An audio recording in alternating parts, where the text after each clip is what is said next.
એટલે એ જેવો જન્મેલો ત્યારથી જ ખરાબ. અને આ બાજુ પેલી ગાયને પણ 3 મહિના પછી છોકરો થયો. એના જે શિંગડા હતા એ પેલા બળદ જેવા અને આખું શરીર માણસનું, એવી પ્રકારનો છોકરો, એનું નામ ગોકર્ણ પાડ્યું. હવે સાચો છોકરો તો પેલો હતો જે આશીર્વાદનો, અને પેલો તો એવો જોરદાર નીકળ્યો તે દરેક રીતે દુઃખી કરવા માંડ્યો. મોટો થયો અને એના બાપને જ મારવા માંડ્યો, એના બાપને કૂટવા માંડ્યો. એનો બાપ ત્રાસ થઈ ગયો કે અત્યાર સુધી મેં મહેનત કરી અને આ છોકરાના માટે બધું આ કર્યું, અને છોકરો મને મારવા માટે તૈયાર થયો. એને એકદમ વિષાદ થઈ ગયો અને થયું કરે આના કરતા છોકરો ના હોય તો સારું. અને એને એમ થયું કે આ કુપુત્ર સારું રહેવું સારું, પણ આ પેલા કુપુત્ર કહેતા અપુત્ર રહેવું ઘણું સારું. આ ખરાબ પુત્ર હોય એના કરતા છોકરો ન હોય તો સારું. પણ કેટલી મહેનત કરીને એને લીધેલો, માથું કૂટવા તૈયાર થયેલો, પણ છોકરો થયો ત્યારે ગડબડ થઈ. એટલા માટે આપણે સમજવાનું આ છે, આવી દશા થાય છે. અમે રોડેશિયામાં ગોંડા કરીને ગામ છે ત્યાં ગયેલા. એમાં એક મગનભાઈ કરીને એક સુરતી હરિભગત મળ્યા, અને સ્વામીને કહે છે, બાપા મારો છોકરો મને નાલાયક કહે છે. સ્વામી કહે જ ને, સારું કહે છે કે તો એ જન્મ્યો ત્યારથી તેને સંસ્કાર આપ્યા નહીં, અને તું ખાલી પૈસા પાછળ પડ્યો, નાલાયક ન કે બીજું હું તને કે. ત્યારે કે મારે શું કરું કે અમારે ભેગા બેસી જવું, તારે પૂછે છે શું લાંબુ બધું, અહીં બેઠા જ છીએ અમે આગળ, કે ના ના એ તો ઠીક ને, તું તો ગોદા ખાધા કર કે. ત્યારે આવી રીતે પુત્રોના પણ ઘણાને દુઃખ હોય છે. એવા તો ઘણા અમે જોયા. પુત્ર ન હોય એના પણ દુઃખ જોયા છે. એટલે માણસને આ બધી આશા અને નિરાશાના વચ્ચે ઝોલા ખાનારા માણસો હોય છે. એટલે આપણે તો યાદ રાખવાનું છે કે રામ રાખે તેમ રહીએ. જે બી ભગવાનની મરજી હોય ને એમાં જ રહીએ ને તો સુખ થાય. પણ ફાંફા મારવામાં કોઈ મજા ના આવે. આ માણસ કેવો હોય છે તમે વિચાર કરો કે આ સંસારની હું વ્યાખ્યા ઘણી વખત કરું છું કે જેવી રીતે પેલી દોરી હોય ને, અને દોરીને આપણે પેલા ગૂંચવી નાખીએ, દોરીને ગૂંચવી નાખીએ પછી એની ગૂંચ કાઢતા બહુ મુશ્કેલ થાય, ખબર છે? એ ગૂંચ નીકળે જ નહીં, ઘણી વખત કંટાળીને ફેંકી દેતા હોય છે. જે પેલા પતંગ ચડાવતો એને ખબર હોય. એટલે આપણે જાતે કરીને ગૂંચ ઊભી કરીએ અને પછી આખી ગૂંચ છોડવામાં આખી જિંદગી પૂરી કરીએ. નામ શું કહેવાય? સંસાર. આટલી જ વ્યાખ્યા કે આપણી મેળે જ ગૂંચો કાઢીએ. છોકરાને પરાણે ભણાવે. ઘણી વખત સ્વામી પાસે બાપા આ છોકરો નથી, સ્વામીને આશીર્વાદ છોકરો થયો. છોકરો થયા પછી કે બાપા આ તો છોકરો છે ને, હવે આ નાનો છે ને ઉટેટીઓ ને બધું બહુ થાય છે, કે અમારે માથાઉટ કરવાની કે આશીર્વાદ આપો છોકરો સારો થાય, એટલે છોકરાઓને સારો કરાવવાનો. પછી વળી જ્યાં મોટો થાય કે બાપા ભણતો નથી, હાલ બુડથલ જેવો છે, એ આશીર્વાદ આપે. એટલે છોકરાને પાછી ભણાવવાની માથાઉટ આટલી કરવાની. વળી પાછો આશીર્વાદ આપે કે બાપાનું કંઈ ઠેકાણું પડતું નથી, માટે કંઈક ગોઠવાનું કંઈ છોડી બોડી મળે એવું હોય, એ પાછું સ્વામી પાસે આવે. એટલે સ્વામી પાછું એ ઠેકાણું પાડી આપે. પછી કહે કે બાપા આ બરોબર થયું, પણ એને છોકરાને એની બહુ વારે બનતું નથી, તે કોણે કહી હતી આ બધી માથાવડ તું કર? હવે આના માટે કે છૂટા છેડાનું થાય છે ને કંઈક કરો. અને એ કર્યા પછી હવે એને બીજું પરણાવવાનું છે, અને કહે છે હવે એને છોકરો થતો નહીં, તો એની વાત આવી ગઈ ને પાછી જ્યાંથી શરૂ કરેલું એની એ વાત પાછી આવી ગઈ. આ દશા આપણે ગ્રહસ્થ આનો ઉપયોગ કરીએ છીએ, બીજો કશો ઉપયોગ નથી. એટલા માટે એની બધી માથાકૂટો છોડી અને આ પેલા આત્મદેવ જેવું ન થઈ જાય સંભાળવું ઘણાનું થાય છે આવું. એટલા માટે એ આત્મદેવને વળી પાછો વૈરાગ, જો 2 વખત વૈરાગ થયો. પહેલો વૈરાગ એ થયેલો કે સંસારમાં મારા પુત્ર નથી એટલે જંગલમાં ગયેલો, અને પછી જંગલમાં ગયો કઈ રીતે? પુત્રથી કંટાળીને. આ જુઓ આ સંસાર કેવો છે કે ન જાણે સંસાર કિમ અમૃતમય કિમ વિષમય. આ સંસારની દશા ભરતુરી કે છે કે ખબર નથી પડતી કે આ સંસાર કેવો છે. અને એ છોકરાઓ છોડીને પેલો આત્મદેવ જંગલમાં ચાલ્યો કે આના કરતા તો ન હોત તો સારું. અને પેલી માતા હતી એ પણ કંટાળી ગયેલી છે, પેલી ધુંધુલી કરે આ છોકરો તો મારો ત્રાસ કર્યો, અને એ પણ એક દિવસે કંટાળીને કૂવામાં પડીને મરી ગઈ. અને આ બાજુ ધુંધુલી વેશ્યાઓની અંદર ફસાયેલો. 5 વેશ્યાઓને પોતાના ઘરમાં રાખવા માંડ્યો અને વેશ્યાઓનું ધન લેવા માંડી. અને એ વખતે વેશ્યાઓને થયું કે આની પાસેથી ધન માગવું એના કરતા એને મારી નાખીને બધું લઈ લઈએ, કેવું વિચાર સારો હતો. એટલે એક વખતે એને રાત્રે એ વેશ્યાઓ ગળે ફાંસો દીધો, 5 પકડીને બરોબર ખેંચ્યો. અને પછી તો એનો જીવ જાય નહીં એટલે સળગતા અંગારા એના મોઢા ઉપર નાખ્યા અને રીબાવીને પેલાને માર્યો, પણ મરે થોડો, ભૂત થયો. મરીને ભૂત થયો. વેશ્યાઓ તો ચાલી ગઈ. ગોકર્ણ તો પહેલા જ નીકળી ગયેલા પોતે તપ કરવા માટે અને તીર્થોની અંદર, અને પેલો ભૂત થઈને ઘરમાં રહેતો હતો. અને ઘણા વખત પછી પેલા ગોકર્ણજી પેલા ઘરમાં આવ્યા અને એમણે જોયું કે મારો ભાઈ અહીં હતો કે મરી ગયો. એ ઘરમાં ઉતર્યા રાતે પેલો બેઠો થયો. રાતે પેલો ઉભો થયો, તું કોણ છું? કે હું તારો ભાઈ. દુઃખી થઈ રહેલો છું, આ ખાવી વિષ્ટા અને પીવી લઘુશંકા, દરેક રીતે આ પ્રેત યોનિમાં દુઃખ થયું છું, મારો છુટકારો કર. હવે એ વખતે ગોકર્ણ કહે છે કે તારો છુટકારો મારે કરવો કઈ રીતે?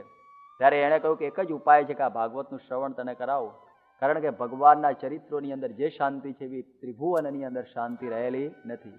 કે આ અશરણ શરણ જે કોઈ હોય તે ભગવાન છે, કે જ્યાં આગળ સર્વે દુઃખોનો વિસામો એક ભગવાન છે, અને ચારે તરફ તપેલા પતરા ઉપર દોડતો દોડતો માણસ એ થાકી જાય છે. જુઓ, હું ઘણી વખત વાત કરું છું ને કે તપેલું પતરું હોય અને એની ઉપર કોઈ માણસ દોડતો હોય, પણ જ્યાં જાય ત્યાં પગ તો બળવાના જ ને. એ જયારે વૃક્ષના નીચે ઉભો રહે ત્યારે શાંતિ. એવી રીતે સંસારની અંદર આપણે તપેલું પતરું છે. પુત્ર ન હોય તો કે પુત્ર થાય તો મને શાંતિ થશે, એમાંય તપાય. પછી એમ થાય કે મારે અહીંથી કંટાળ્યા હોય તો ચાલો સિનેમામાં જોઈએ, ત્યાંથી તપેલું. ત્યાંથી વળી પાછો ટીવી જોવે, ત્યાંથી વળી પાછો કંઈક ખાય, કંઈ બીડીઓ પીવે, કંઈ આગો પાછો થાય, પણ એના મનમાં કોઈ જગ્યાએ શાંતિ થતી નથી. એટલા માટે એ કહે છે કે શાંતિ ભગવાનના ચરિત્રોની અંદર છે. અને કે હું તને ભાગવત સંભળાવું, પણ કે મારે બેહવું કઈ રીતે? ત્યારે એક વાંસડો હતો અને કોઈ વાંસડાની અંદર 7 ગાંઠો હતી કે તારે એની અંદર બેસવાનું અને એ તને આ ભાગવત હું એ રીતે સંભળાવીશ. અને એણે ભાગવતની શરૂઆત કરી અને પહેલા દિવસે જ્યારે એણે આ ભાગવત સંભળાયું ત્યારે વાંસડાની એક ગાંઠ છે ને ફાટી. જુઓ, વાંસડો પોલો હોય, ખબર છે?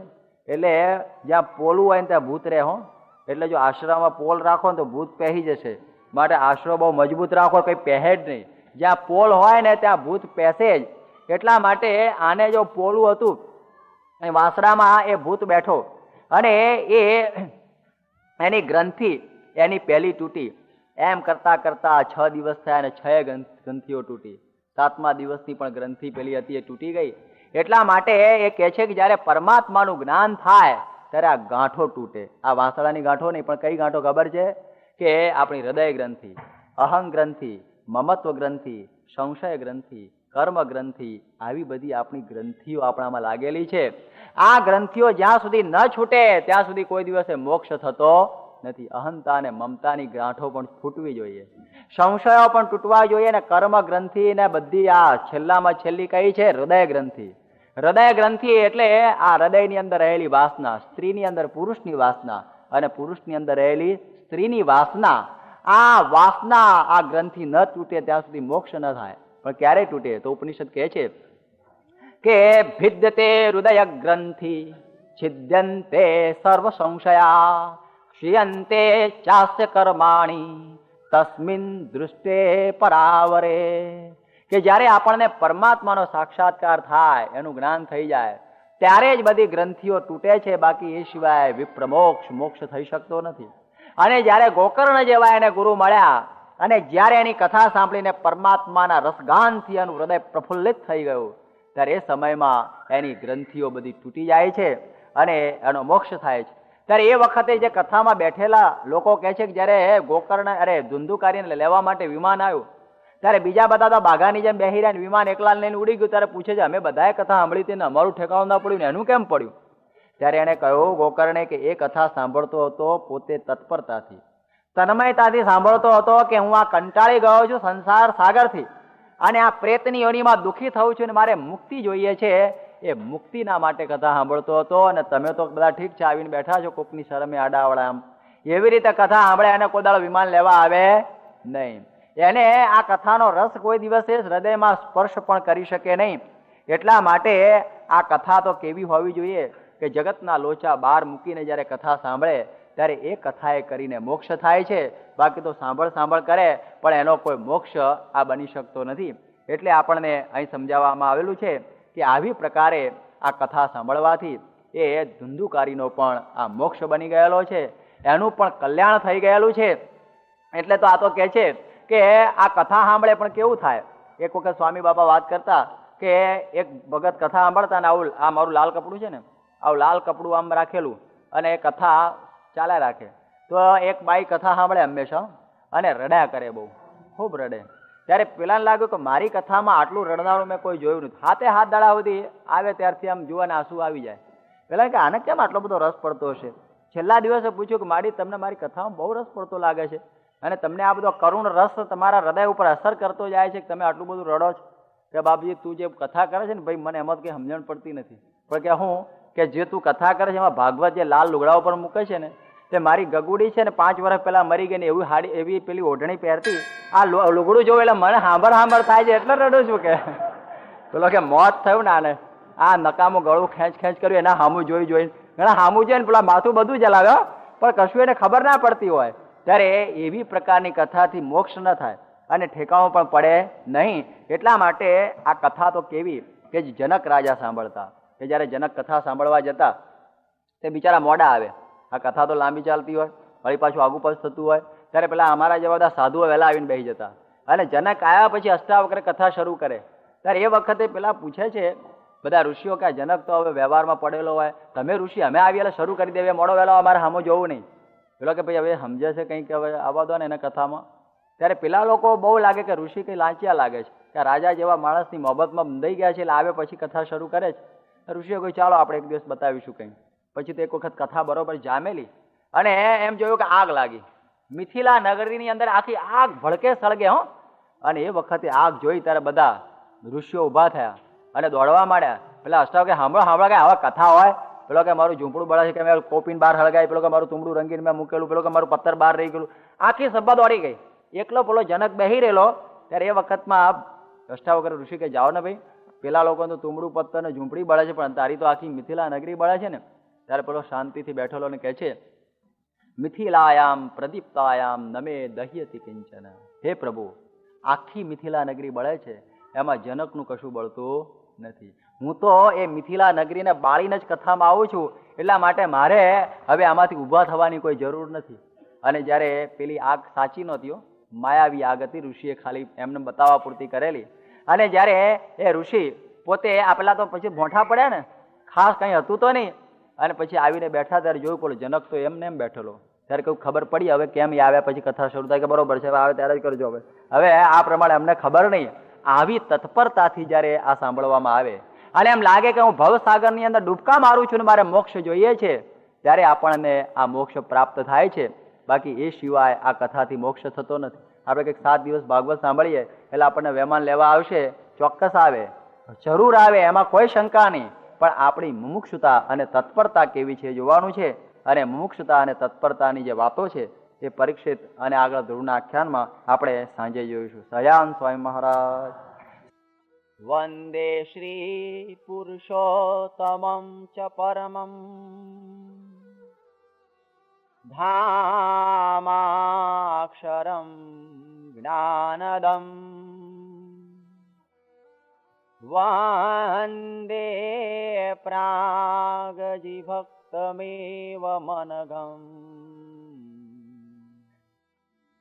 બ્રહ્મ સ્વરૂપં મુદા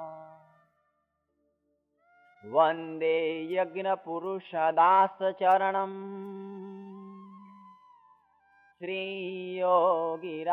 શ્રીયોગિરાજં તથા વંદે શ્રી પ્રમુખં ગુણા લય ગુરુ મોક્ષાય ભક્ત્યા સદા. શ્રી સહજાનંદાય નમો નમઃ.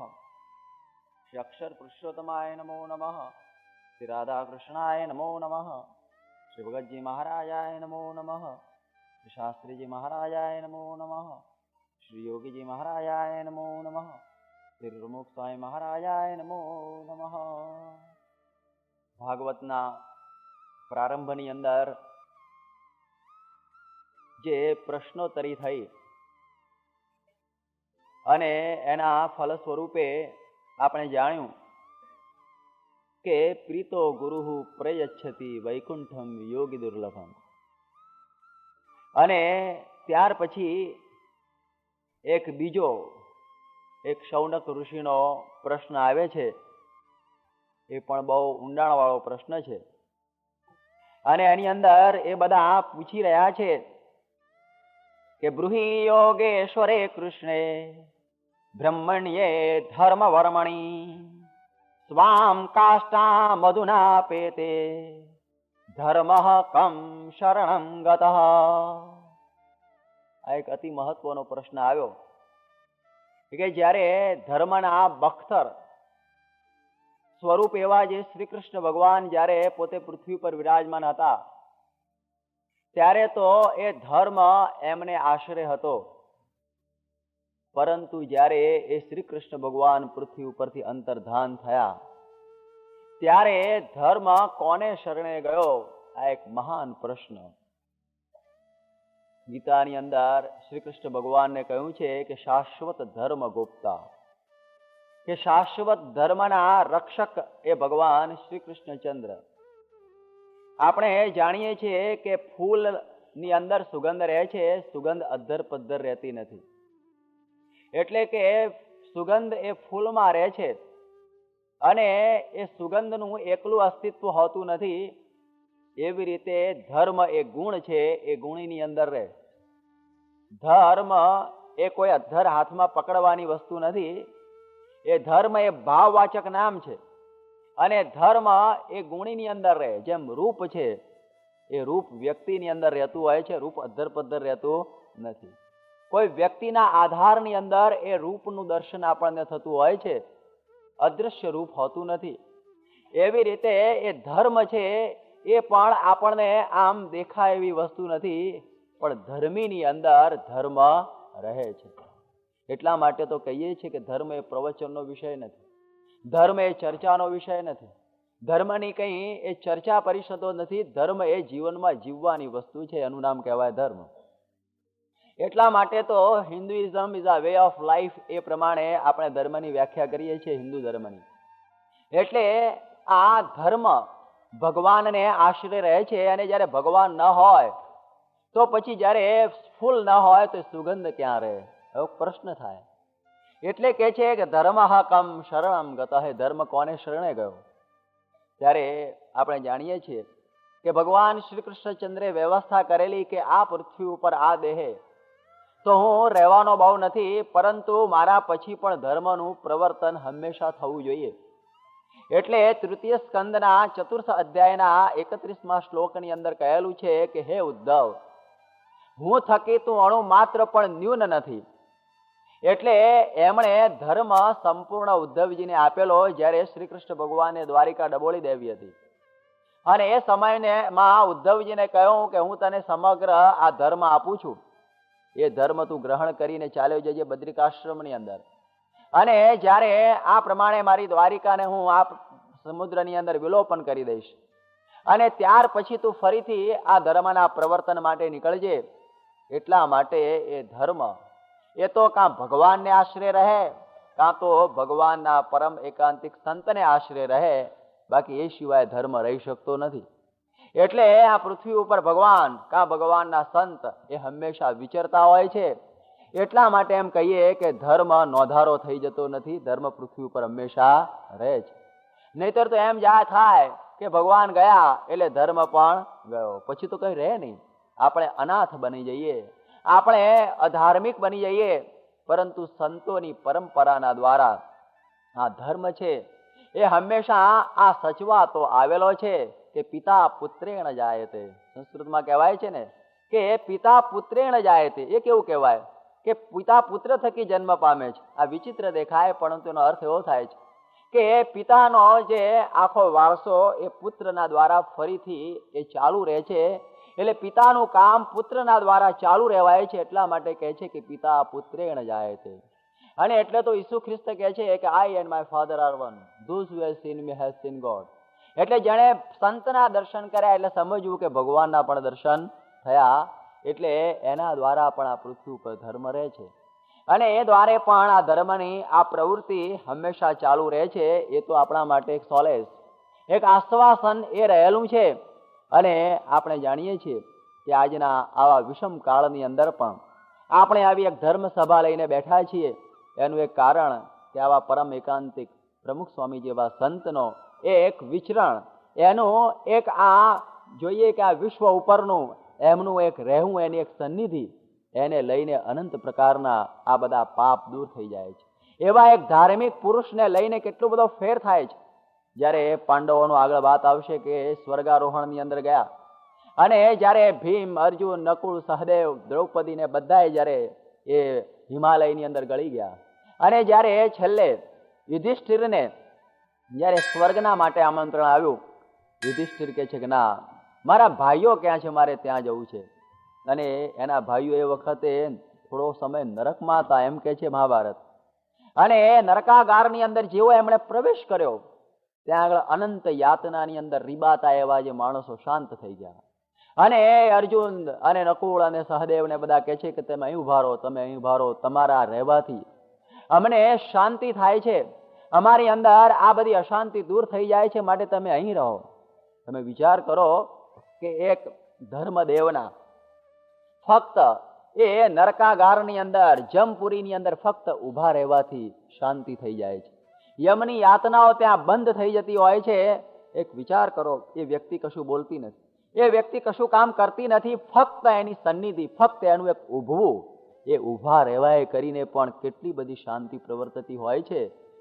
જુઓ આ એક ધર્મશીલ વ્યક્તિનો કેટલો બધો પ્રભાવ છે કે સમાજની અંદર અનંત પ્રકારની અશાંતિ હોય, સમાજની અનંત પ્રકારનું મારું તારું અને ગરબડો હોય, પણ જ્યારે પ્રમુખ સ્વામી જેવા સત્પુરુષ જ્યારે આ પૃથ્વી ઉપર એમની એક હાજરી હોય છે, ભલે બોલતા ન હોય, હું જ બોલતો હોય ને એ બેઠા હોય, છતાં આપણી અંદર એક શાંતિનું વાતાવરણ સર્જે છે. એક ધર્મમય પુરુષનું કાર્ય, એક ધર્મ જેના જીવનમાંથી જે શાંતિ પ્રસરાવે, કે તમે જુઓ કે યુધિષ્ઠિરના ફક્ત ઉભા રહેવાથી એક શાંતિ પ્રસરી ગઈ. આ ભારત વર્ષનો ધર્મ. એટલા માટે તો કહે છે કે ધર્મ એવા સંતને શરણે રહેતો હોય છે, એને આશરે રહેતો હોય છે, અને એના દ્વારા આ પૃથ્વી ઉપર એનું પ્રવર્તન હંમેશા આ થતું હોય છે. એટલે આ વાત આપણને સમજાવી અને ત્યારે આગળ વાત કરે છે કે આ પૃથ્વી ઉપર અવતારો થતા હોય છે, અને એ અવતારોની 24ની કોઈ સંખ્યા નિર્ધાર નથી. ભાગવત તો આપણને કહે છે કે અવતારા યસંખ્યા, કે અવતારો તો અસંખ્ય થતા હોય છે. અને આ પ્રમાણે આ બધા અવતારોએ જે સમયે જે કાર્ય કરવું ઘટતું હતું તે સમયે તે કાર્ય કર્યું. જે સમયની અંદર આ વિચાર કરો કે જય અને વિજય જ્યારે ભગવાનના દરવાજા ઉપર ઉભેલા, અને જ્યારે સનકાદિકે પ્રવેશ કર્યો ત્યારે વિવેક એ ચૂકી ગયા. અને સનકાદિક તો વસ્ત્ર પહેરતાની નાની ઉંમરના હતા, એટલે પોતે કહે છે કે તમે નાગોડિયા અહીં ક્યાંથી આવ્યા. અને એ વખતે સનકાદિકને થયું કે ભગવાનના દરવાજે ઉભા છો પણ વિવેક નથી, એટલે એમણે એને શાપ આપ્યો કે જાઓ તમે અસુર યોનિની અંદર જશો. એમને પસ્તાવો થયો. ભગવાને પણ કહ્યું કે હવે એનો છુટકારો થાય એમ કરો, કે જો એ તમારું ભજન વેર ભાવે કરશે તો 3 જન્મમાં ઠેકાણું પડશે, નહીં તો લાંબુ થશે. પેલા કે ભલે ને પણ અમારે તો જલ્દી આવી જવું છે. એટલે એ કશ્યપ અને આ દિતિ, એના થકી આ પુત્ર 2 ઉત્પન્ન થાય છે, હિરણાક્ષ અને હિરણ્યકશિપુ. આ 2 પુત્ર એ કશ્યપ અને દિતિના 2 પુત્રો. અને એની પણ ઇતિહાસ થોડો એમ કહે છે કે જ્યારે કશ્યપ પોતે હવન કરી રહ્યા હતા, સંધ્યાકાળનો સમય હતો, કે જે સમયે આ અહરહ સંધ્યામ ઉપાસિત જેમ કહેવાય છે, એ સમયમાં બીજું કાર્ય થવું ન જોઈએ. પણ દિતિ જ્યારે કામથી વિહવળ થઈ ગઈ અને કહે છે કે અત્યારે તમે મારો સંગ કરો. કશ્યપ કે આ સમય નથી. પણ જ્યારે અતિ આગ્રહ કર્યો અને એમનું વસ્ત્ર ખેંચવા માંડી, ત્યારે એ બેબસ થઈને, પછી એ પ્રમાણે લાચાર થઈને એમણે ગર્ભાધાન કર્યું. અને એ સમયના ગર્ભાધાનમાંથી આ 2 કુપુત્રો પેદા થયા, હિરણાક્ષ અને હિરણ્યકશિપુ. અને આખી પૃથ્વી ઉપર ધમાલ ધમાલ કરવા માંડ્યા. એમાં હિરણાક્ષની ધમાલ તો એટલી બધી હતી કે આખી એ પૃથ્વીને એ પોતે સમુદ્રમાં લઈ ગયો, મહાબળિયો હિરણાક્ષ. અને ભગવાને જોયું કે મારે તો પૃથ્વી ઉપર જીવોને રાખીને એનો મોક્ષ કરવો છે, જયારે પૃથ્વી લઈ ગયો મારે જીવોને ઉભા ક્યાં રાખવા. ભગવાનની કરુણા એ છે કે અવતાર શું કામ થાય છે કે જ્યારે આવા અસુરો દ્વારા પૃથ્વી ઉપર ઘમસાણ થતું હોય છે, ત્યારે એના નાશના માટે ભગવાન અવતરે છે. અને એ સમયે એ બ્રહ્માએ એક છીંક ખાધી અને એની અંદરથી નાનું એક બચ્ચું વરાહનું નીકળ્યું. વરાહ એટલે કે આપણે કહીએ છીએ ને ભૂંડ, જેને પીક કહે છે અહીં, એ ભૂંડ નીકળ્યું ને બહુ મોટું થવા માંડ્યું. એ જ ભગવાન. અને એ ભગવાન આ પૃથ્વી ઉપર પોતે આવ્યા એક કારણ લઈને, કારણ કે પૃથ્વીને શોધવાની હતી, સૂંઘ્યા વગર શોધાય નહીં. એટલે જે પ્રકારનું કાર્ય એ પ્રકારનો અવતાર આ કાર્ય કારણ અવતાર કહેવાય છે. અને એ રીતે એમણે જેવી રીતનું કાર્ય કરવું હતું એવી રીતનો અવતાર એમણે ધારણ કર્યો. અને એ અવતાર ધારણ કરીને એમણે પૃથ્વીને શોધી કાઢી અને હિરણાક્ષની સાથે મહાતુમુલ યુદ્ધ કર્યું. અને હિરણાક્ષને યુદ્ધની અંદર એમણે આ મારી નાખ્યો. બહુ મોટી કથા ભાગવતની અંદર તો કહે છે હિરણાક્ષનો નાશ થઈ ગયો અને એ વરાહ ભગવાને આ પૃથ્વીને ઉપર લાવી દીધી. એમનું કાર્ય પૂરું થઈ ગયું. એટલું જ કાર્ય હતું કે પૃથ્વીને સુસ્થિર કરવાની હતી. એ કાર્ય પૂરું થયું એટલે અવતાર પણ પૂરો થઈ ગયો. અને નેપાળની અંદર કોકા નદી આગળ એમણે એ અવતારનું વિસર્જન કરી નાખેલું છે. એ જગ્યા આદિવારાહના નામે આજે પણ એ નેપાળમાં પ્રસિદ્ધ છે. અને એ રીતે ભગવાને આ મહાન કાર્ય કર્યું. આપણા મનમાં એમ થતું હોય કે પૃથ્વી ઉપર ઐશ્વર્યો બતાવનારા તો ઘણા હોય છે, પણ ઐશ્વર્ય કરીને ભગવાન પણ કોઈ દિવસ હોતું નથી. આ વરાહે હિરણાક્ષ કેવું ઐશ્વર્ય બતાવ્યું, આખી પૃથ્વીને ઉપાડી ગયો આવો આ હિરણાક્ષ, પરંતુ માયાનો તો ગુલામ ખરો જ. એટલે એનો ભગવાને નાશ કરી નાખ્યો. અને ત્યાર પછી તો ભાગવત આપણને ઘણા અવતારોની બધી વાતો કહે છે.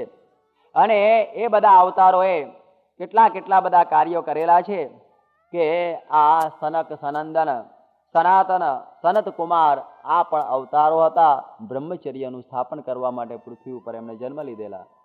અને આ નારદ પણ એક ભગવાનનો અવતાર કે જેણે નારદ પંચરાત્ર નામનું એક શાસ્ત્ર આપ્યું. ભક્તિનું પ્રવર્તન નારદજીએ પૃથ્વી ઉપર કરેલું છે. અને આ નરનારાયણ એ પણ બ્રહ્મચર્ય અને તપના અવતાર હતા. આપણે આગળ કપિલની વાત જોઈશું કે કપિલે પણ સાંખ્યનો ઉપદેશ કરેલો છે. એવી રીતે બધા ઘણા અવતારો થયા. ઋષભદેવના અવતાર થયા, પૃથુનો પણ અવતાર, મત્સ્ય, કચ્છપ, મોહિની સ્વરૂપ, નરસિંહ, વામન, પરશુરામ, આ બધા અવતારોની અંદર રામા અવતાર થયા, કૃષ્ણ અવતાર પણ થયો. જે સમયે જે પ્રકારનું કાર્ય, એ કાર્ય માટે અવતારોએ કાર્ય કર્યું. અને એ વખતે તલવારો પણ ધારણ કરેલી, ચક્ર અને હળ મુસળ પણ ધારણ કરેલા, કારણ કે અસુરોનો એ રીતે પણ સંહાર કરવાનો હતો. અને એમ કરતા 5000 વર્ષ પૂર્વે ભગવાન શ્રી કૃષ્ણજી લીલા પુરુષોત્તમ એમણે એમનું અવતારી કાર્ય પૂરું કર્યું. અને ત્યાર પછી ઘણા એમ સમજે કે કળિયુગમાં અવતાર થાય કે કેમ, એમ પણ એક પ્રશ્ન રહેતો જાય છે. પરંતુ એ કળિયુગની અંદર પણ અવતાર થાય છે. એ ભગવાનના વચનો કે જ્યારે જ્યારે ધર્મની ગ્લાનિ થાય છે ત્યારે હું અવતાર ધારણ કરું છું. તો કળિયુગની અંદર તો ધર્મની ગ્લાનિ છે જ. એટલે ભગવાનના વચન પ્રમાણે એ અવતાર પૃથ્વી ઉપર થાય જ. ઘણા લોકો ભગવાનને ત્રિયુગી કહે કે 3 યુગમાં થાય, કળિયુગમાં ન થાય. પરંતુ ભાગવતનો આગળના સ્કંદોની અંદર કહે છે કે કૃતાદિષુ પ્રજારાજન કલા વિચ્છંતિ સંભવમ કલૌ તુ ખલુ ભવિષ્યંતિ નારાયણ પરાયણ. કે સતયુગની પ્રજા પણ એવું ઈચ્છે છે કે અમારા કળિયુગની અંદર જન્મ થાવ, કારણ કે કળિયુગની અંદર એક પૂર્ણ પુરુષોત્તમ નારાયણ અવતારવાના છે, જેનું નામ નારાયણ કથા સ્વામિનારાયણ, કે જેનો અમને યોગ થાય. એટલા માટે ભાગવત કહે છે કે અમારો જન્મ તમે આ કળિયુગની અંદર આપજો. એ ભાગવતના શ્લોકથી આપણને સમજાવે છે. એટલે આ કળી કાળની અંદર પણ ભગવાનનો અવતાર થાય છે, એની સાખ પૂરે છે. મુક્તાનંદ સ્વામીએ જામનગરની સભામાં સાબિત કરી આપેલું. અને એ દૃષ્ટિથી આપણે જોયું કે 5000 વર્ષ આ પૃથ્વી ઉપર થઈ ગયા. તમે વિચાર કરો કે જો લોટાને એક વખતે ઉટક્યો ના તો બીજા દાડે એની ઉપર છારી બાજી જાય. વાસણને જો રોજ ઉટકવામાં ના આવે તો એની ઉપર આ પ્રકારે કચરો થઈ જાય છે. ઘરને પણ રોજ સાફ ન કરવામાં આવે ને ખાલી બંધ રાખ્યું કોઈ રહેતું ના હોય તો પણ એની ઉપર કચરો જામી જતો હોય છે. એવી રીતે 5000 વર્ષ થઈ ગયા ભગવાન શ્રી કૃષ્ણને અંતર્ધાન થયે. એટલે એની ઉપર ઘણી પ્રકારનો આ કચરો જામી જાય. આ કાળનો કચરો, આ કાળની રજોટી એની ઉપર ચડી જાય છે. અને એ કાળની રજોટી ઉડાડવા માટે ઈસવીસન આપણે કહીએ તો 1781 ની અંદર છપૈયાની અંદર ભગવાન સ્વામિનારાયણ પણ ભાગવત પ્રમાણે પોતે અવતાર ધારણ કર્યો. અને એમણે એ અવતારી પુરુષે પણ એ જ કાર્ય કર્યું કે આસુરી ભાવનું ખંડન કરવાનું. એમણે વિચાર કર્યો કે પૂર્વેના અવતારોએ જે સમયમાં કાર્ય હતું એ ચોક્કસ કર્યું કે હથિયારો દ્વારા અસુરોનો નાશ કર્યો, પણ આસુરી જે વૃત્તિ છે એનો નાશ હજી થયો નથી. જ્યાં સુધી આસુરી વૃત્તિનો નાશ ન થાય ત્યાં સુધી જીવને શાંતિ થતી નથી. આપ જુઓ કે માણસ ઘણી વખતે ખૂબ આગળ વધતો હોય છે, પરંતુ એની આસુરી વૃત્તિઓ જતી નથી. પૂર્વે જ્યારે પથ્થર યુગ હતો ત્યારે પથ્થર યુગની અંદર માણસ લડતો હતો, પથ્થરથી લડ્યો, એકબીજાના ઉપર પથ્થર મારીને લડતો હતો. પછી જયારે એમ થયું કે એકલા પથરા નહીં, જરા પથરાને ઘસ્યાને તો અણી થાય તો પેલાને બરોબર વાગે, અણીવાળા પથ્થરથી લડવા માંડ્યો. પછી તો કે એમ નહીં, લોઢું શોધાયું, ત્યારે લોઢાથી લડવા માંડ્યો. અને તલવારો બનાવી, બીજું ત્રીજું બધું બાણ બનાવવા માંડ્યો. એમ કરતા દારૂગોળો શોધાયો, તો પછી બંદૂકોથી લડવા માંડ્યો. અને એમ કરતા કરતા જયારે સુધારો થતો ગયો, સુધારો કોણ જાણે એનો સુધારો કહેવાય કે નહીં, પણ એ જેમ જેમ સુધારો થતો ગયો એમ એમ એટમ બોમ્બની ભેટ આપણને મળી આઇન્સ્ટાઈનની એક શોધ દ્વારા. અને એ એટમ બોમ્બ વિકાસ પામીને આજે ન્યુટ્રોન બોમ્બ સુધી પહોંચ્યો છે. આજે લેસર રેજ સુધી આજે એ પહોંચી ગયો છે. આજે બધી મિસાઇલ સુધી આજે આ બધું પહોંચી ગયું છે. આટલું બધું કે માણસને કેમ જલ્દી મારી નખાય, કે જે માણસે બનાવેલી મિલકત બરોબર સાબુત રહે અને માણસ મરી જાય એવી શોધો થયેલી છે. નહીં તો પછી આપણે વસાવવું કઈ રીતે, બધા મરી જાય પછી.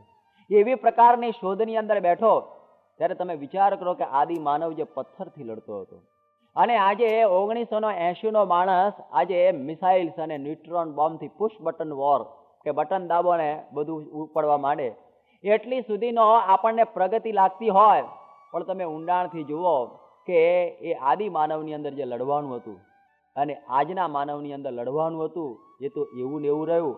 એના કરતાં એમ કહીએ તો વધુ વિકાસ પામ્યું કહેવાય. એટલા માટે ડૉક્ટર કનૈયાલાલ મુનશી ઘણી વખત કહે છે કે આપણે એમ સમજીએ કે આપણે બહુ વિકાસ પામ્યા. આપણે આદિ માનવ હતા અને કંઈ ખાવા પીવાનું, કપડાં પહેરવાનું કંઈ ભાન નહોતું. આપણે એક બાર્બેરિયન સંસ્કૃતિની અંદર, એક અરણ્ય સંસ્કૃતિની અંદર આપણે સાવ ભટકતા હતા. કોઈ ખાવા પીવાનું, કોઈ પાર્ટીઓમાં ડાન્સ કરવાનું, કેમ બેસવું, કેમ પહેરવું, કઈ રીતે ટાઈ પહેરવી, કોટ પહેરવું, કશું ભાન નહોતું. કેટલા બધા આપણે સિવિલાઇઝડ થઈ ગયા, આપણે કેટલા બધા મોડર્ન થઈ ગયા, કેટલા બધા આગળ વધી ગયા.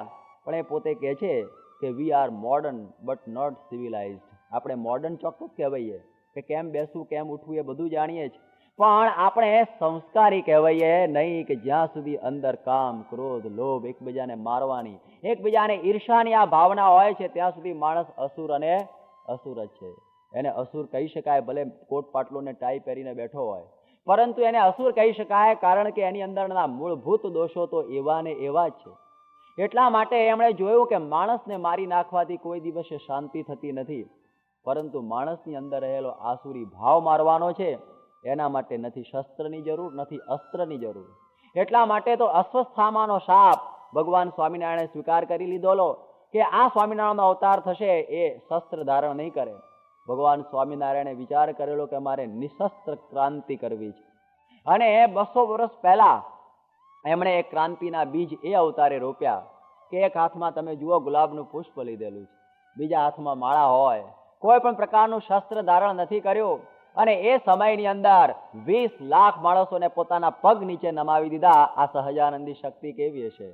આ ભગવાનનો અવતાર આજે આપણી સમક્ષ આ ભગવાન વિરાજમાન થાય છે. કેવળ એક પુષ્પ લઈને લોકોના જીવન, એક પ્રેમનું પુષ્પ છે, પ્રેમથી લોકોના જીવન બદલી નાખ્યા, અંદરની રહેલી આસુરી શક્તિને મારી નાખી. અને એ 200 વર્ષ પછી ગાંધીજી મહાત્માએ જે આપણું ભારત સ્વતંત્ર કર્યું એ પણ એક લોહીનું ટીપું રેડ્યા વગર, ત્યારે એ નિશસ્ત્ર ક્રાંતિના બીજ તો 200 વર્ષ પહેલા ભગવાન સ્વામિનારાયણે વાવેલા. એનો આ પ્રમાણે એને અનુકરણ ગાંધીજીએ કર્યું કે કોઈ પણ માણસને માર્યા વગર પણ એનું મન પલટી શકાય છે. એ સંપૂર્ણ શ્રેય આ બધા અવતારોની અંદર આ જો થઈ શકતું હોય તો ભગવાન સ્વામિનારાયણને આપી શકાય. ત્યારે આપણને ખબર પડે કે ભાગવતે આપણને સમજાવ્યું છે કે અવતાર આહા અસંખ્ય આહા, કે આ ભારતની સંસ્કૃતિ એટલી વિશાળ છે અને એટલી સૌહાર્દવાળી છે, એટલી સહિષ્ણુ અને એટલી સર્વગ્રાહી છે કે જેણે જેણે કંઈક પણ આ ભારતની સંસ્કૃતિની ઈંટની અંદર, ઇમારતમાં ઈંટ મૂકેલી હોય, એના મૂળભૂત તત્વોને આગળ વધારવા જેણે કાર્ય કર્યું હોય એને અવતાર ગણવામાં ભારતની સંસ્કૃતિએ ના પાડી નથી. વેદોને નહીં માનનારા, છતાં સદાચારના અને આપણા નૈતિક મૂલ્યોને આગળ લાવનારા ભગવાન બુદ્ધને પણ ભારતે અવતાર કયા છે. આટલી સહિષ્ણુતા બીજામાં ન હોય. ભગવાન બુદ્ધ એ દશાવતારની અંદર આપણે એ બુદ્ધને પણ લીધા છે, જે વેદોને માનતા નથી તો પણ. ત્યારે ભારતની સંસ્કૃતિ કેટલી બધી સહિષ્ણુ છે. ત્યારે ભગવાન સ્વામિનારાયણ એ પણ હિન્દુ સનાતન આપણો જે ધર્મ, એ ધર્મના એક મગમગતા પુષ્પ રૂપ હતા, એક અદ્ભુત, એક અવતારી પુરુષ. એની વાત આપણને અહીંયા ખ્યાલ આવે છે. એટલે આપણે એમ સમજીએ કે સ્વામિનારાયણ સંપ્રદાયના પ્રવર્તક ભગવાન સ્વામિનારાયણે પણ ભાગવત ધર્મ પ્રવર્તક, અને અરે કિશોરલાલ મશરૂવાળા પોતે કહે છે એ વ્યાસ સિદ્ધાંતના બોધક અને ભાગવત ધર્મના ચાલક એ ભગવાન સ્વામિનારાયણ હતા. એવી અંજલિ એ કિશોરીલાલ મશરૂવાળા બહુ મોટા તત્વચિંતક થયા, એમણે પોતે આપેલી છે. ત્યારે જુઓ કે ભગવાન સ્વામિનારાયણે એ વખતે હિન્દુ ધર્મની વ્યાખ્યાઓ જ્યારે જુદી જુદી થતી હતી, અને એ સમયે એમણે આ બધું આગળ લાવ્યા. 4 વેદ એને માને, સર્વ પુરાણોને અને શાસ્ત્રોને માને, જે કર્મ અને પુનર્જન્મની અંદર માને, જે મૂર્તિ પૂજામાં માને, જે 4 વર્ણ અને 4 આશ્રમમાં માને, જે પંચયજ્ઞ અને 16 સંસ્કારની અંદર માનતા હોય તો સમજવું કે એ હિન્દુ સનાતન ધર્મના જ છે. ભગવાન સ્વામિનારાયણે આ બધા જ અંગોનું પોષણ કરેલું છે. એટલે એ દૃષ્ટિથી એમણે સમાધિની અંદર અનંત જીવોને આ ભગવાનના માર્ગે ચડાવી દીધા. કેટલા લોકોના જીવન સદાચારી કર્યા એ વાત આપણે એની અંદરથી સાંભળીએ છીએ. અને એ ભગવાન હવે આ કાર્ય પોતે કરેલું છે. અને આ ભગવાનના અવતારોની અંદર મેં આગળ વાત કરી કે નારદજી પણ એક અવતાર કહેવાય છે. અને નારદજીનું પણ ચરિત્ર બહુ સાંભળવા જેવું છે કે એ પોતે જ કહે છે વ્યાસજીને કે અહમ પુરાતીત ભવે અભવમ મુને દાસ્યા સુકસ્યા ચન વેદિવાદિનામ. એ જે નારદજી એ પૂર્વે ઉજ્જૈનની અંદર એક બ્રાહ્મણ હતા અને પુષ્કર સરોવર ઉપર એ તપ કરતા હતા. પુષ્કર સરોવર ઉપર તો બ્રહ્મા બિરાજમાન છે. બ્રહ્મા એ તપથી પ્રસન્ન થયા અને કહ્યું કે તું સૃષ્ટિ કર. નારદજી કે ભાઈ સાહેબ મારે સૃષ્ટિ કરવી નથી, મારે તો મોક્ષ જોઈએ છે, સૃષ્ટિ બીજા ઘણા કરશે. ત્યારે કે નહીં, મારી આજ્ઞા છે, તું સૃષ્ટિ કર. અને જ્યારે નારદજીએ ના પાડી ત્યારે કહ્યું જા, તને આ પ્રમાણે ગંધર્વનો જન્મ આપું છું ને ત્યાં સ્ત્રીઓ ભોગવજે. અને એ રીતે ગંધર્વનો જન્મ પામ્યા, 50 કન્યાઓ પરણ્યા, દેવલોકની અંદર જઈને ગાવણું કરવા માંડ્યા. અને એક વખતે કોઈ રૂપવાન સ્ત્રીની સામુ દ્રષ્ટિ ખેંચાઈ ગઈ અને પછી તાલ ચૂકી ગયા અને વળી પાછો બ્રહ્માએ સાપ ઠપકાર્યો કે જા તું દાસી પુત્ર થજે. અને એ નારદજી દાસી પુત્ર થાય છે. કાન્ય કુબ્જની કલાવતી દાસીના પેટે જન્મ ધારણ કરે છે. પણ યાદ રાખો કે જે ભગવાનની જે ભક્તિ કરી હતી ને તપ કર્યું હતું એ કોઈ દિવસે ભૂલાતું નથી. અને ગીતાની અંદર પણ શ્રી કૃષ્ણ ભગવાન પોતે કહે છે કે કૌંતેય પ્રતિજાનીહિ નમે ભક્ત પ્રણશ્યતિ, કે ઊંચ નીચ ઘેર અવતરે પણ અંતે સંતનો સંત. કે નમે ભક્ત પ્રણશ્યતિ, મારા ભક્તે મારા માટે થોડું પણ જો ભજન કરેલું હોય તો કોઈ દિવસે એનું એળે જતું નથી. કે નહીં કલ્યાણ કૃત કશ્ચિત દુર્ગતિમ તાત ગચ્છતિ, કે જરા પણ ભગવાનના માર્ગે કરેલું હોય તો ભગવાનનો કેટલો આશીર્વાદ. એ ભગવાન એનું જમા ખાતું બાજુ ચાલુ રાખે છો. આપણે તો થોડું કોઈ આગુ પાછું કર્યું, જા તારું બધું નાખી દઉં છું. પણ ભગવાન એ રાખે છે અને કહે છે કે નમે ભક્ત પ્રણશ્યતિ, મારો ભક્ત કોઈ દિવસ નાશ પામતો નથી. અને આ દાસી પુત્ર તરીકે જન્મેલા એવા નારદજી સંતોની સેવા કરતા અને સંતોના આશ્રમમાં એમની માં ફરતી હતી. અને એ સંતોની સેવા એ કરીને એમની ઇન્દ્રિયો અંતઃકરણની શુદ્ધિ થયેલી. આપ વિચાર કરો કે કર્મ માત્ર બધા બંધન કરનારા છે, પરંતુ જો એની અંદર ભગવાનની ભક્તિ ભેળવવામાં આવે તો એના એ જ કર્મ મુક્તિ આપનારા પણ થાય છે. ભાગવત કહે છે કે આમયો યશ્ચ ભૂતાનામ જાયતે યશ્ચ સુવૃતઃ, કે જેમ ઘી ખાવાથી રોગ થયો હોય અને એ વખતે વૈદ્ય પાસે જાય ને વૈદ્ય કે ઘી ખાજો, આ મારી દવાનું આપો એની ઉપર, તો કે મોત થશે ને, ઘીથી તો તબિયત બગડી છે ને વળી પાછું ઘી ખાવાનું. કે આ મારી દવાના ઉપર હવે ઘી નુકસાન નહીં કરે, અનુપાન કહેવાય, એ ફાયદો કરશે. એવી રીતે ભગવાનની ભક્તિ રૂપ જે કર્મો કરીએ એના એ કર્મો આપણને મોક્ષ માટે કલ્પાય છે, આપણને બંધન કરતા નથી. નહીતર તો બંધન જૈન સંપ્રદાય પ્રમાણે તો મુક્તિ જ ન થાય. એટલે અહીં આગળ પણ એ ભગવાન આપણે નારદજી એ સંતોની સેવા કરતા. અને યાદ રાખો કે સંતોની સેવા કરવાથી અંતઃકરણની નિર્મળતા થઈ જાય છે. અને એની અંતઃકરણની નિર્મળતા થયેલી અને એ વખતે સંતો એને શીખવાડ્યું કે ભગવાન તારી માં, ભગવાન તારા બાપ, ત્વમેવ માતા ચ પિતા ત્વમેવ. અને એ વાતો એના હૃદયમાં ઉતરી ગયેલી. અને એ સંતના સમાગમે કરીને આ નારદજીની આ ઉત્તમ ગતિ થયેલી. એક વખત એની માં દૂધ ધોવા ગયેલી, એને સાપ કરડે છે અને એની માં મરી જાય. અને એ વખતે નારદજી એકલા થઈ ગયા. અને એકલા થઈ ગયા, પરંતુ એને પેલી સંતોની વાતો સાંભળેલી કે ભગવાન જ મારી માં અને ભગવાન જ મારા બાપ. એ જ્ઞાન એના મનમાં રહેલું. અને મહાત્માઓના મુખે કરીને જે સાંભળેલી વાતો એ એના મનની અંદર યાદ આવી ગઈ. અને એ ભગવાનની પ્રાપ્તિની ઉત્કટ લાલસાથી એ પોતે આ પ્રમાણે તપ કરવા વનની અંદર બેઠેલા છે, પીપળાના ઝાડ નીચે. અને ભગવાનની સ્મરણની અંદર આંખમાંથી આંસુ ભરાઈ ગયેલા છે. અને એ સમયમાં ભગવાન એમને આ દર્શન આપી દે છે. એ ભગવાન અખંડ એના હૃદયમાં આવી જાય છે. એટલા માટે તો કહે છે કે ભલે દાસીનો પુત્ર હતો, પરંતુ સંતના સમાગમથી કેવું થયું કે જીરે સંત સમાગમથી થયા મુનિ નારદ રે હરિનું મન આપ અનેક પતિત ઉદ્ધારિયા જેના જશનો રે મોટો પરતાપ સંત સમાગમ કીજીએ. સંતના સમાગમનો આ મહિમા કે નારદજી એ દાસી પુત્ર હતા પણ ભગવાનની ભક્તિ કરી અને સંતોના સમાગમથી તો મોટપ પામ્યા. એટલા માટે એમ ન સમજવું કે આ કુળની અંદર કલ્યાણ થાય કે ન થાય. ગમે તે કુળમાં હોઈએ, પરંતુ મુક્તાનંદ સ્વામી પોતે કહે છે મુનિ નારદની જાતને જોતા દાસી પુત્ર જગ જાણે રે હરિને ભજીને હરિનું મન કેવાણા વેદ પુરાણ વખાણે રે હરિ ભજતા સૌ મોટપ પામે જન્મ મરણ દુઃખ જાય રે. આ વેદ અને પુરાણમાં નારદ વખણાઈ ગયા હો. દાસી પુત્ર હતા છતાં પણ જે ભક્તિથી મોટપ છે કે જેમ કે છે કે પ્રહલાદસ્ય કુલમ, પ્રહલાદ તો અસુર કુળમાં હતો. એ અસુર કુળમાં હોવા છતાં પણ એ ભક્ત પ્રહલાદ થઈ ગયો. એટલા માટે કે છે કે કુળના ઊંચ નીચનું કંઈ મેળ નથી, પરંતુ ભક્તિ પ્રિયો માધવ, જેને ભક્તિ કરી એના ઉપર ભગવાનની આ પ્રસન્નતા થઈ જાય છે. આ પ્રમાણે આ ભગવાને એની ઉપર પ્રસન્નતા બતાવી દીધી અને નારદના દ્વારા તમે જુઓ કે વાલ્મીકી રામાયણની ભેટ આપણને મળી. એ જ નારદના દ્વારા આ ભાગવતની ભેટ મળી, કારણ કે વ્યાસનો અસંતોષ એમણે મટાડ્યો અને કહ્યું કે તમે ભાગવત બનાવો. રામાયણ અને ભાગવત આ બે મહાન પુસ્તકોની ભેટ આપનાર મહર્ષિ નારદ હતા. એ સંતના સમાગમથી આપણને આ બે ભેટો મળેલી છે.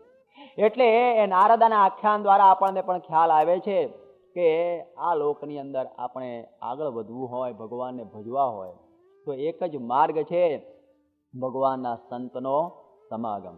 કે સંત સમાગમથી આ કાર્ય થઈ શકે છે કે મળે જીવન મુક્ત જોગિયા ત્યારે ટળે તન મન તાપ સતસંગ કીજીએ.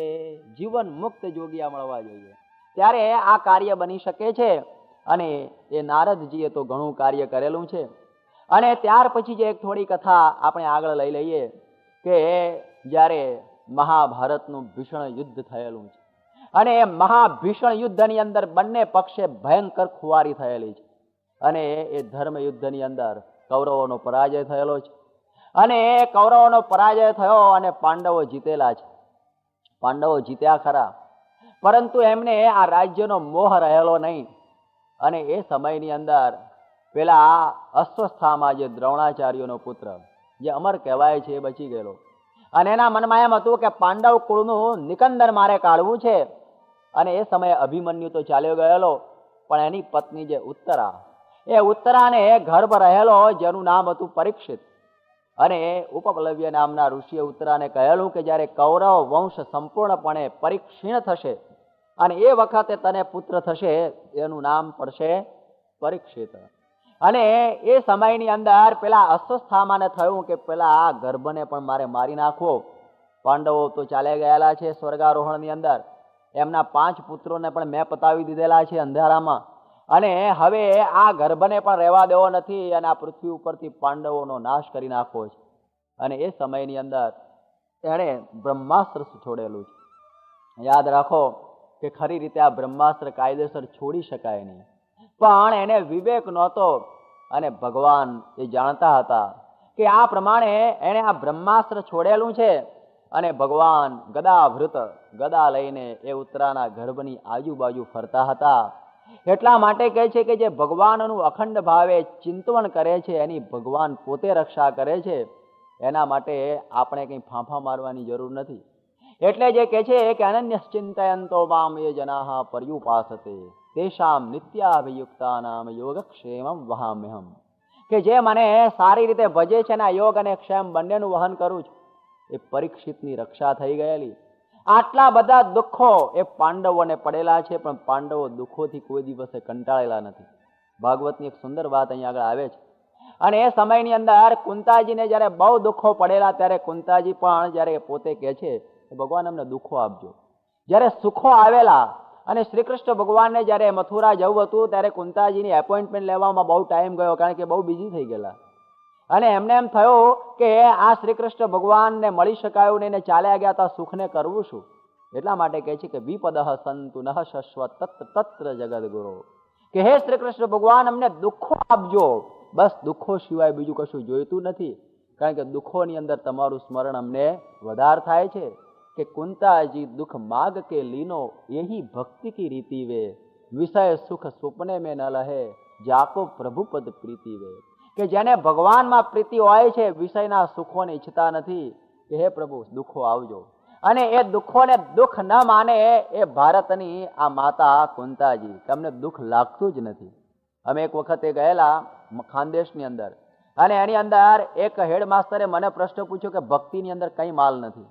કારણ કે કુંતાજીને દુઃખ પડ્યું, તુકારામને દુઃખ પડ્યું, એકનાથને, નામદેવને, તમારા નરસિંહ મહેતા, બધાને કે દુઃખ પડ્યું ગુજરાતમાં પણ. એટલે ભક્તિની અંદર કોઈ સુખ નથી, માટે ભક્તિ કરવી જોઈએ નહીં. મેં કહું પણ સાહેબ તમને કેમ પરસેવો થયો? કારણ કે દુઃખ તો એ લોકોને પડ્યું છે, અને તમે કોઈ દાડો તુકારામને અથવા એકનાથને જઈને પૂછેલું કે તને દુઃખ પડ્યું? એ લોકો એમ કહેશે કે દુઃખ છે જ ક્યાં. ભક્તો કોઈ દિવસે પોતાના માથે દુઃખ માનતા નથી. આ તો બે જણા લડતા ત્રીજાને પરસેવો થાય એના જેવી વાત થઈ. કે તમને અહીં બેઠા બેઠા ખુરશીની અંદર એમ થાય કે આ લોકોને દુઃખ પડ્યું, પણ એ લોકો દુઃખ કોઈ દિવસે માનતા નથી. ભક્તો કોઈ દિવસ દુઃખ માને નહીં, કારણ કે એને સુખ દુઃખે સમે કૃત્વા, કે જેને સુખ અને દુઃખ બે સરખા માની લીધા હોય, એને દુઃખ આવ્યું કે સુખ ગયું એવી ભાવના કોઈ દિવસે હોતી નથી. એટલા માટે એ તો ઉલટું સામેથી દુઃખ માગે છે કે દુઃખ પડો જ, અમારે તો આમાં જ મસ્ત રહેવું છે. એ પ્રમાણે એ માતાજીએ આપણને આ સુખ કેવું દુઃખ, હવે એ દુઃખને પણ એ સુખ રૂપ માનીને ઉપભોગ એમણે પોતે કરેલો છે. આ પ્રમાણે આ ભારત વર્ષની એક સંસ્કૃતિ, કે બધું સહન કરવું એનું નામ સંસ્કૃતિ. કે તામ સ્થિતિ ક્ષસ્વ ભારત, શ્રી કૃષ્ણ ભગવાને પણ અર્જુનને કહ્યું કે તારે સહન જ કરવાનું છે. એ સહન કરવાની સંસ્કૃતિ એ ભારતની સંસ્કૃતિ. અને એ સમયની અંદર આપ જુઓ કે પરીક્ષિતને આ મુગટ પહેરાવીને પાંડવો તો નીકળી ગયેલા, અને પરીક્ષિત એ સમગ્ર ભૂમંડળનો રાજા બની ગયેલો છે. અને એક સમય એવો એક પ્રસંગ બનેલો છે કે પરીક્ષિત પોતે નીકળ્યો છે પોતે આ દિગ્વિજય તરફ. દિગ્વિજય તો કરવા જેવું હતું નહીં, કારણ કે બધું જ એનું હતું, પરંતુ એ ફરવા નીકળ્યો છે પૃથ્વી ઉપર, અને ફરતો ફરતો સરસ્વતી નદીના કાંઠા ઉપર આવી ગયેલો છે. અને એ સરસ્વતીના કાંઠા ઉપર એક દૃશ્ય જોવે છે કે તત્ર ગો મિથુનમ રાજા હન્યમાનાથવત. અને એ સમયમાં એક ગો મિથુન કહેતા એક ગાય અને બળદનું જોડું હતું, અને એને એક ક્ષુદ્ર પુરુષ કાળા રંગનો કોઈ ભીલ જેવો હતો, એ ખૂબ મારી રહેલો હતો. અને એ એટલો બધો પેલા બળદને મારતો હતો કે એ સમયની અંદર હવે આ પરીક્ષિત રાજા હતો, ગો બ્રાહ્મણ પ્રતિપાળ એવો રાજા કહેવાય. અને એને એમ થયું કે મારા રાજ્યની અંદર આ ગાય અને બળદનું દમન કરનાર કોણ હશે. અને એ સમયે તરત જ ધનુષ ઉપર બાણ ચલાવી દીધેલું છે, અને એકદમ વ્રથની અંદરથી નીચે ઉતરી ગયો. અને એ સમયની અંદર એ ગાય અને બળદને બચાવીને પેલાને મારવાની તૈયારી કરતા પહેલા એને પૂછે છે કે તમે કોણ છો? આ બળદ ધારી સ્વરૂપ તમે કોણ છો? કારણ કે એ બળદના 3 જ પગ કપાઈ ગયેલા, 3 પગ કપાઈ ગયેલા અને 1 જ પગ હતો. અને એક પગ ઉપર પેલો બળદ ટકતો હતો, અને એ પગને પણ તોડી નાખવા માટે પેલો તૈયાર થયો હતો. અને એ સમયની અંદર એમણે જે પેલો બળદ હતો એને કહ્યું કે મારું નામ ધર્મ, ધર્મનું બીજું નામ વૃષ. બળદ અને એ ધર્મનું સ્વરૂપ કહે છે. અને એમણે કહ્યું કે તમારા 3 પગ કેમ, અરે કપાઈ કેમ ગયા, અને 1 જ પગ શું? ત્યારે એમણે કહ્યું કે ભાઈ સાહેબ, કે આ સતયુગની અંદર તો મારા 4 પગ સાબુત હતા. 4 પગ મારા આ સાબુત હતા. કે તપ, પવિત્રતા, દયા અને સત્ય. જુઓ, ધર્મના 4 પગ યાદ રાખો, કે તપ, પવિત્રતા, દયા અને સત્ય. આ 4 પગે હું હાલતો હતો ધર્મ. આ ધર્મ 4 પગ વાળો એ સતયુગની અંદર હતો. પરંતુ જયારે સતયુગ ગયો અને પેલું તપ પણ ગયું, સતયુગના ભેગું તપ જતું રહ્યું છે, તો અત્યારે એક એકાદશી કરવાની હોય તો દસમથી એનો વેધ લાગી જાય છે. એને એમ થાય કે કાલે એકાદશી કરવાની થશે. એક આ પ્રકારનું આપણે આ તપ કરી શકતા નથી. ત્યારે તમે વિચાર કરો કે સતયુગની અંદર રહેલું જે આ તપ છે એ તપ અત્યારે આપણને દેખાતું નથી. પરંતુ આની એક સૂક્ષ્મ વાત પણ મારે સમજાવવાની છે કે આ જે દેહને આ ઓગાળી દેવાનું, 60,000 વર્ષનું તપ કરી નાખવાનું, એ બધું તો તપ ખરું, પરંતુ કદાચ આપણાથી એવા એકાદશીના ઉપવાસો ન થાય, કદાચ આપણાથી નિર્જળા ઉપવાસ ન થાય, આપણાથી સોપારી ઉપર માથું રાખીને ઊંધે માથે તપ કદાચ ન થાય, આપણાથી આ જંગલની અંદર આ પાંદડા ખાઈને રહેવાનું તપ ન થાય, છતાં પણ એક તપ તો જરૂર આપણે કળિયુગની અંદર કરવાનું છે. ખૂબ બધાએ ખ્યાલ રાખજો કે આપણે એ તપ કેવું છે કે આપણી બધી ઇન્દ્રિયો જે તે માર્ગની અંદર દોડે છે એને પાછી વાળવી એ પણ તપ છે. આપણી આંખ છે એ જે તે પદાર્થોને જુએ અને આપણને ઘટતું ન હોય એવું પણ ઉઘાડું રૂપ જોઈ જાય. આપણને યોગ્ય ન લાગતું હોય એમાં જ્યારે જાય ત્યારે એ ઇન્દ્રિયને પાછી વાળી અને ભગવાનના સ્વરૂપમાં અથવા આપણા જે કાર્યની અંદર જોડવી, એનું નામ કહેવાય આંખનું તપ. આપણા કાન આ લૌકિક શબ્દો અને નિંદા અને કુથલી ને રંગ રાગ અને એ બધું જ્યારે સાંભળવાની અંદર આ કાન જતા હોય, એ કાનને ત્યાંથી પાછા વાળી દેવા એ કાનનું તપ. એવી રીતે આપણી જીભ અનંત પ્રકારના સ્વાદ લેવા ફાંફા મારતી હોય અને એ વખતે એ જીભને સંયમિત અને આપણો જે પ્રકારનો ખોરાક છે એટલો જ આ સત્વગુણી ખોરાક આપવો, એનું નામ શું કહેવાય? તપ. ત્યારે આ પ્રકારના તપ તો આપણે કરવા જ જોઈએ અને જો એ જતું રહ્યું તો બધું એ ગયું. હો, એટલા માટે આ પણ પ્રતિક્ષણ જાગૃતિ, એક એક ક્ષણની અંદર જાગૃતિ રહેવી જોઈએ કે મારી આંખ કાન નાક કાન બીજે જાય નહીં. અમારા ઘનશ્યામ સ્વામી ઘણી વખત વાત કરતા જે ધામમાં ગયા કે આપણે સત્સંગી થઈ ગયા, તિલક ચાંદલો કરતા થઈ ગયા, આપણે આ પ્રમાણે ધર્માદો આપતા થઈ ગયા, આપણે મંદિરની અંદર આવતા થયા, માળા ફેરવતા થયા, આ બધું કરતા થયા, પણ એ કહેતા કે તમે સત્સંગી થયા, તમારી આંખ સત્સંગી થઈ છે, તમારો કાન સત્સંગી થયો છે, તમારી જીભ સત્સંગી થઈ છે. જો આ બધું સત્સંગી ના થાય તો કેવળ ઉપર કપાળમાં તિલક ચાલનાથી સત્સંગ પૂરો થવાનો નહીં. એના માટે આ બધી ઇન્દ્રિયોને સત્સંગી કરવી બહુ અઘરી છે, અતિ અઘરી આ ઇન્દ્રિયોને સત્સંગી કરવાની. એટલા માટે એના માટે આ પ્રયત્ન કરવાની આ વાત અહીં આપણને સમજાવે છે કે ભલે સતયુગનું તપ જે હતું એ ન હોય, પરંતુ આ જાગૃતિનું જે તપ કે કોઈ પણ જગ્યાએ મારી આંખ ન જાય, મારો કાન બીજી જગ્યાએ ન જાય, કે ભદ્રમ પશ્યેમ અક્ષિભિર યજત્રાહ, કે અમે આંખે કરીને ભદ્ર જ જોઈએ, કે ભદ્રમ કે શૃણુયામ દેવાહ, કે અમે આ કાને કરીને ભદ્ર જ વસ્તુઓ સાંભળીએ, કે મિત્રસ્ય ચક્ષુષા સર્વાણી ભૂતાની સમીક્ષા મહે, સમગ્ર જીવ પ્રાણી માત્રને અમે મિત્રની આંખે બધાને જોઈએ. આવી પ્રકારની તો આંખ કેળવવી તો રહેશે જ, અને એ જો નહીં કેળવી હોય તો પછી એટલું તપ ન કરો તો બધું એ નકામું. એટલા માટે આ તપની વ્યાખ્યા આપણે જરા આ રીતે પણ લઈ શકાય છે અને એ રીતે આ વ્યાખ્યા આ સ્વામીએ પોતાના જીવનમાં ઉતારી છે. સંયમિત જીવન, આવું એક તપસ્વી જીવન કે ભલે બેઠા છે હેરો સેન્ટરની અંદર, આ લંડન જેવી નગરીની અંદર, પરંતુ એની આંખ કેટલી સંયમમાં. આપણે છાપામાં વાંચ્યું હશે કે કાલે પૂજ્ય સ્વામીશ્રી જ્યારે પેલા બધા પ્રેસ મિટિંગમાં ગયેલા ત્યારે પેલી બાઈઓએ છાપામાં લખ્યું છે કે પૂજ્ય સ્વામીશ્રી એમની આંખ દિવાલ તરફ, એમની આંખ એકદમ પૃથ્વી ઉપર ખોડાયેલી રહેલી. આપણે જોયું હશે ટીવીની અંદર સ્વામીની આંખ એકદમ એ વખતે નીચી તમે જુઓ. ત્યારે એ બધા પણ છક થઈ ગયા કે બ્રહ્મચર્યની વ્યાખ્યા તો આપણે ઘણી કરીએ છીએ, છાપામાં લખ્યું છે, પણ જો બ્રહ્મચર્યનું મૂર્તિમાન સ્વરૂપ જોવું હોય તો પ્રમુખ સ્વામી મહારાજ જોઈ લેવા. ત્યારે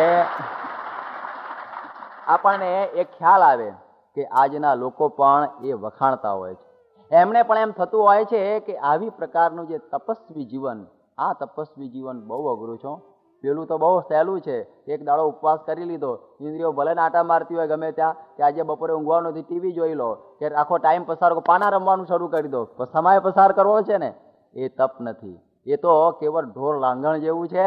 એ એકાદશી નથી, એ તપ પણ નથી ને કશું નથી. પણ એ વખતે બધી ઇન્દ્રિયોને સંયમિત કરવી જોઈએ, એ વાત આપણને સમજાવેલી છે. ત્યારે કહે છે કે સતયુગની અંદર તપ ચાલ્યું ગયો, પેલો ધર્મ કહે છે, અને જ્યારે ત્રેતાયુગ આવ્યો ત્યારે એ સમયની અંદર પવિત્રતા પણ ગઈ. એ વખતની જે પવિત્રતા આજે દેખાતી નથી અને ત્યાર પછી કહે છે કે દયા ચાલી ગઈ દ્વાપરની અંદર, અને એક પગ રહ્યો છે કે સત્યનો. એ સત્યનો પગ એ અત્યારે આ કળિયુગની અંદર રહેલો છે. અને તમને આજે સામે કાળો પુરુષ દેખાય છે, સાક્ષાત કળીનો અવતાર છે. અને એ કળિયુગ હવે આ મારો એક પણ પગ પણ તોડી નાખવા તૈયાર થઈ ગયેલો છે. અને જ્યારે આ વાત સાંભળી ત્યારે પરીક્ષિતને એમ થયું કે હવે આ કળિયુગને માર્યા વગર છૂટકો નથી. એ વખતે જુઓ કે શ્રી કૃષ્ણ ભગવાન જે દિવસે અંતર્ધાન થયા એ દિવસે કળિયુગની પધરામણી થયેલી છે. આજે એને 5000 વર્ષ થયા, અને કળિયુગની આવરદા છે 4,32,000 વર્ષની. હજુ તો કોણ જાણે કેવું કરશે. હવે આ 5000 વર્ષની શરૂઆતની આ વાત થયેલી છે કે જ્યારે કળિયુગ આ ધર્મને ખાઈ જવા આવેલો, અને સમયમાં પરીક્ષિત એને તલવાર લઈને મારવા જાય છે. અને કળિયુગ બહુ હોશિયાર માણસ હતો. એકદમ લાંબો લસ થઈને પગમાં પડી ગયો, દંડવટ, કે ઓહો પ્રભુ, હું તો તમારા શરણે છું, તમે મને મારી નાખશો તો મારું શું થશે. અને પહેલાના સમયના રાજાઓ કોણ જાણે એવા હતા, શરણાગત વત્સલ, કોઈ પગમાં પડેલ મારે નહીં. એને એ વખત જો પતાવી દીધો હતો કોઈ પ્રશ્ન નહોતું, પણ ના માર્યો એને. અને કહ્યું કે ભલે તું પગમાં પડેલ મારે તને મરાય નહીં, પણ હવે તું એમ કર, મારા રાજ્યની અંદર માને તને રખાશે પણ નહીં, તું અહીંથી રસ્તો પકડ. કહ્યું કે અરે પ્રભુ, હું રસ્તો પકડું ને જાઉં ક્યાં? કે દેશ નિકાલ, કે પૃથ્વી ઉપર તમારું સંપૂર્ણ રાજ્ય છે, દેશ નિકાલે મારે દરિયામાં જ પડવાનું કે બીજું કંઈ થયું? આ બીજી રીતે પણ મને મારવાનું જ તમે કરો છો ને. આ રીતે તમે બીજી રીતે મારવાનું કર્યું, કારણ કે પૃથ્વીમાં બીજી કોઈ જગ્યા જ નથી જ્યાં તમારો ઝંડો ના ફરકતો હોય. માટે મને કંઈ કોક જગ્યાએ રહેવા દો. એ કે તું જ્યાં જઈશ ને ત્યાં ધમાલ કરીશ, માટે તું ચાલ્યો જા. પણ પેલો બહુ હોશિયાર, બહુ પગે લાગ્યો. ત્યારે પરીક્ષિતે કહ્યું, મતલબ તો થોડી એક જગ્યા આપો ને, સામાન્ય કોટડી જેવું 10 બાય 10 જેવું હશે તો હું તો મારા ફેમિલી સાથે પડ્યો રહીશ. પેલો કે નહીં. પછી એણે કહ્યું કે મને 4 જગ્યાઓ આપો. અને પછી પરીક્ષિતે કહ્યું કે જા, તને 4 જગ્યાઓ આપું છું. એ 4 જગ્યા સિવાય તારે બીજી કોઈ જગ્યાએ કળિયુગને કહ્યું તારે જવાનું નહીં. પેલો કે સારું ભાઈ સાહેબ, 4 જગ્યાએ જ જઈશ, બીજી જગ્યાએ જઈશ નહીં. એ 4 સ્થાનો આપ્યા ને ભાગવત કહે છે કે અભ્યર્થિત સદા તસ્મૈ સ્થાનાની કલયે દદૌ. જો કેવા સ્થાન આપ્યા છે, આ બહુ સમજવાનું છે તમારે બધાએ. કે દ્યુતમ પાનમ શ્રીય સુના યત્રા ધર્મશ્ચતુર્વિધ. એ 4 સ્થાનની અંદર સૌથી પહેલું સ્થાન દ્યુતમ, કે જ્યાં આગળ આ જુગાર રમાતું હોય ત્યાં કળિયુગને કહ્યું તું રહેજે જઈને. જુગાર જ્યાં રમાતો હોય ત્યાં પરીક્ષિતે સ્થાન આપ્યું છે કળિયુગને, નિવાસ કરીને રહેજે. અને આપ જુઓ કે જ્યાં આગળ આ જુગાર રમાતું હશે ત્યાં કળિયુગ ખરો કે નહીં? ત્યાં દરેક પ્રકારની અશાંતિ, ત્યાં મારામારી, પોલીસ રાખવી પડતી હોય છે. ત્યાં પણ તમે જુઓ કે એ બરબાદી, એ પોતાના બધા જ પૈસા એ જુગારની અંદર નાખી દે, પછી ઘેર ઝઘડો થાય. કળિયુગ એટલે ઝઘડો, અને કુટુંબ જીવન છિન્ન ભિન્ન થઈ જાય. આ જુગારની અંદર આવી મહાન મોટી વાત થતી હોય છે. ભાગવત ઘણા વાંચતા હશે પણ આવા વાક્યો રહી જતા હશે.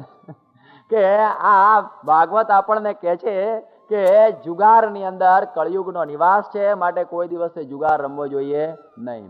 એની અંદર બિંગો, કેસિનો, રેસ, બધું જુગારો, લોટરી, એ બધું એની અંદર આવી જાય. અમેરિકન ફ્યુચર બધું જ જુગારમાં ઇન્ક્લુડ થઈ જાય છે. એટલે કહે છે કે દરેકે દરેક પ્રકારનો આ જુગાર છે એ માણસને દરેક રીતે બરબાદ કરી દેતો હોય છે, માટે કોઈ દિવસે રમવો નહીં. ઘણા લોકો કહે કે ભાઈ અમે તો ખાલી ઘેર ઘેર રમીએ છીએ, અમે કંઈ આમ બહુ બહાર ક્લબમાં જતા નથી. ત્યારે યુધિષ્ઠિર અને દુર્યોધન પણ ઘેર ઘેર રમતા હતા, પણ પોતાની સ્ત્રી મૂકી દીધી ત્યાં સુધી ભાન રહ્યો નહીં. ઘરમાં ને ઘરમાં આવું થયું.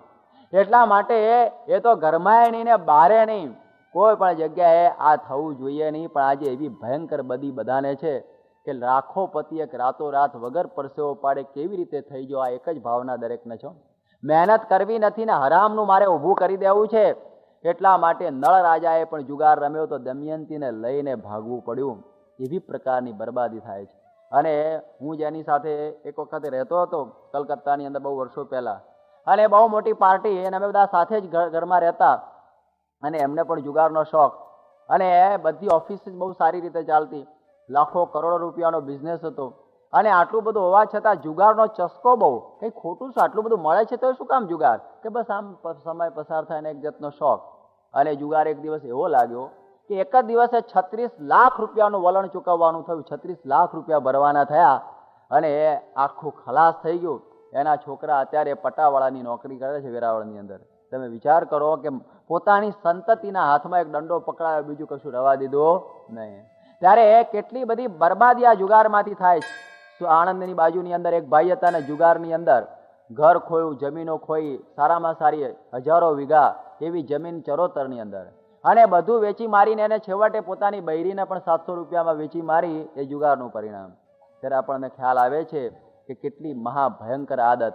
આજે તમે જુઓ કે મુંબઈની અંદર નહીં બીજે ત્રીજે આ ડર્બી મેચો થતી હોય છે. રેસ કોર્સ ઉપર લોકો લાખો રૂપિયાના ધુમાડા કરી દેતા હોય.